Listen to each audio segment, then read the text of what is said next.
اس کے ساتھ آپ نے کتابوں میں ایک لفظ اور سنا ہوگا،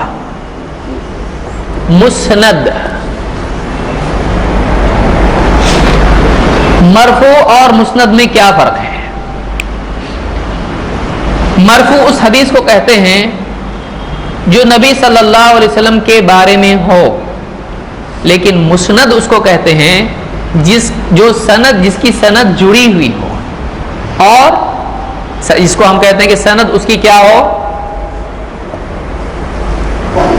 متصل ہو۔ اصل میں ان دروس کے لیے بہت ٹائم چاہیے، مختصر اس کو پڑھانا ایک مصیبت ہے، خود پڑھانے والے کے لیے بھی اور سننے والوں کے لیے زیادہ بڑی مصیبت ہے۔ مرفوع اور مسند میں فرق کیا ہے؟ دیکھیے سوال یہاں پر ایک ہے، اب ہم سوال شروع کرتے ہیں، تھوڑا سا آپ لوگ جاگ جائیں گے۔ کیا مرفوع ضعیف ہو سکتی ہے اور مسند نہیں نا؟ ہو سکتی ہے۔ دیکھیے دو روایتیں ہیں، ایک مرفوع اور ایک مسند ہے، دونوں میں سے کون سی ضعیف نہیں ہو سکتی ہے؟ مسند ضعیف، تو کیا تعریف ہے اس کی جو ضعیف نہ ہو اس کو مسند کہتے ہیں؟ دو روایتیں ہیں، ایک مرفوع دوسری مسند۔ مرفوع اس کو کہتے ہیں جو اللہ کے نبی صلی اللہ علیہ وسلم کے بارے میں بات کہی جائے،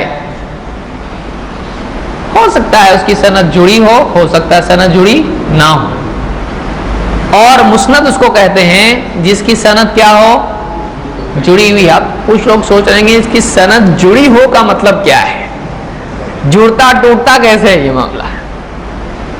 یعنی سند کسی کے بارے میں کہا جائے اس کی سند جڑی ہوئی ہے، اس کی سند جڑی ہوئی نہیں ہے، اس کا مطلب یہ ہوتا ہے کہ بیان کرنے والے نے ایسے آدمی کا نام لیا کہ مستق حدیث اس سے پہنچی جس سے اس کی ملاقات نہیں ہے۔ مثال کے طور پر کوئی آدمی ایسے شخص کا نام لے، یہ حدیث اس سے پہنچی ہے، اور کسی کا نام لے، جیسے کوئی آدمی کہے امام البخاری سے حدیث آئی ہے اور امام البخاری نے فلاں سے، اس کی ملاقات امام البخاری سے ہے نہیں، تو اس کا تعلق امام البخاری سے نہیں ہے۔ اسی طرح سے کوئی محدث کہے ہم تک فلاں سے حدیث پہنچی، عن کا لفظ استعمال کرتا ہے۔ عن کا مطلب کیا ہوتا ہے، یہ بات فلاں سے آئی ہے۔ جیسے ہمارے یہاں بھی کہا جاتا ہے میں نے سنا فلاں صاحب یہ کہہ رہے تھے، تو اب آپ دیکھیے اس میں پرابلم کیا ہو رہا ہے، میں نے سنا کہ فلاں صاحب ایسا کہہ رہے تھے، سننے والا یہ سمجھے گا اس نے جو سنا ہے بولنے والے کو سنا ہے یا واقعی جس کی بات بیان کر رہا ہے اس کو سنا ہے۔ اس سے پوچھا جائے گا بھائی تمہاری تو ان کی ملاقات ہی نہیں ہوئی، آج سے وہ 100 سال پہلے کے، تم تو بچے تھے ہی نہیں ابھی تو کہے گا ان سے سنی کا مطلب ان سے نہیں سنی ہے، میں نے سنا ہے کہ انہوں نے ایسا کہا ہے۔ تو بیچ میں کس نے سنا، ہمارے دادا جان کہتے تھے، ان کے پردادا کہتے تھے، تب جا کے جڑ رہا ہے معاملہ، انہوں نے ان کی مجلس میں بات سنی ہے۔ تو اب ایسا کوئی آدمی ہے کہ کبھی سند نہیں بھی جڑی ہوتی ہے، ڈائریکٹلی وہ ایسے آدمی سے بیان کرتا ہے جس سے اس کی ملاقات نہیں ہے، تو ایسی سند کو کیا کہا جائے گا، یہ سند منقطع ہے۔ کیا ہے، قطع سے ہے، آگے یہ واپس آئے گا انشاءاللہ۔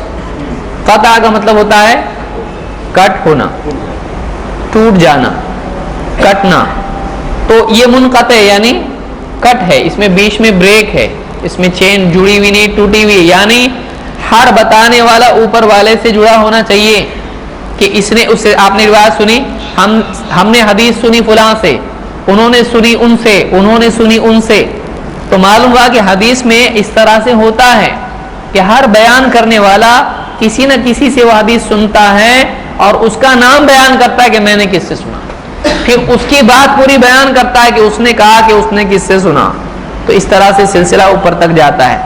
تو مرفوع میں کیا سند ٹوٹی ہوئی ہو سکتی ہے؟ ہو سکتی ہے کہ کوئی راوی کہے، تابعی کہیں کہ اللہ کے رسول صلی اللہ علیہ وسلم ایسا کرتے تھے، تو تابعی کی ملاقات کیا نبی صلی اللہ علیہ وسلم سے ہے؟ نہیں ہے، تو کیا یہ مرفوع ہے؟ نہیں نا،